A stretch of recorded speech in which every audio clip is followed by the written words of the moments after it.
In this segment, we discuss recording real estate deeds and real estate affidavits.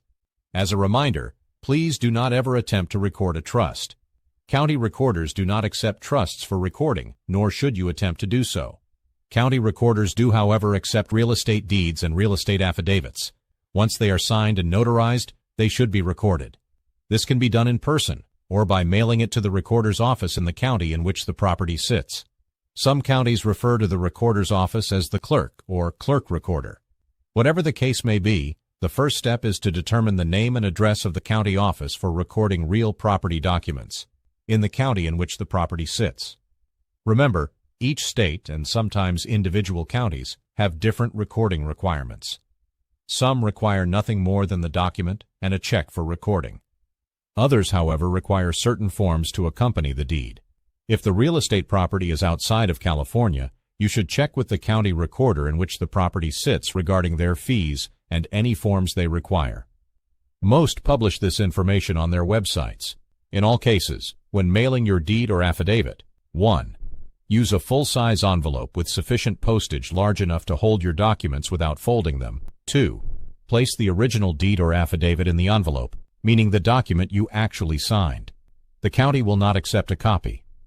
3. If you are sending an affidavit, be sure to include a separate certified copy of the death certificate for each property. Make sure it is an official certified copy. 4. Include all required forms, making sure they are completed and signed. If it is a California property, be sure to include the previously discussed preliminary change of ownership report that you have signed and dated.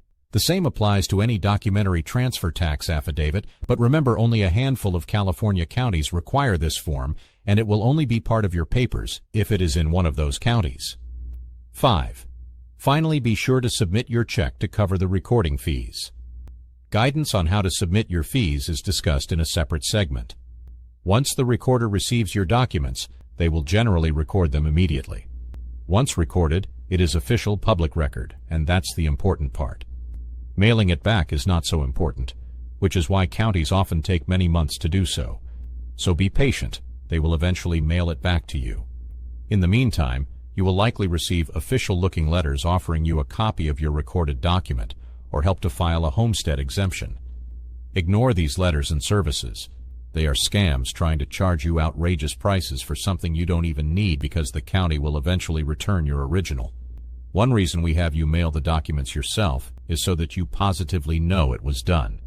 This eliminates any doubts on your part about whether it was mailed while you wait for the county to finally mail it back. If you truly need a copy in the meantime, you can always obtain a copy of any recorded document directly from the county for a very reasonable fee. Finally, for varying reasons, the county will occasionally return documents unrecorded along with a letter explaining why. Usually it is because of some clerical or procedural reason, or because of a missing or incorrectly submitted form. Seldom is it a problem with the deed or affidavit itself.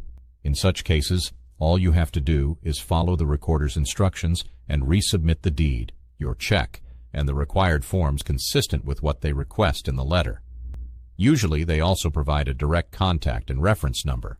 If you need further explanation or clarification, that's always the best place to start.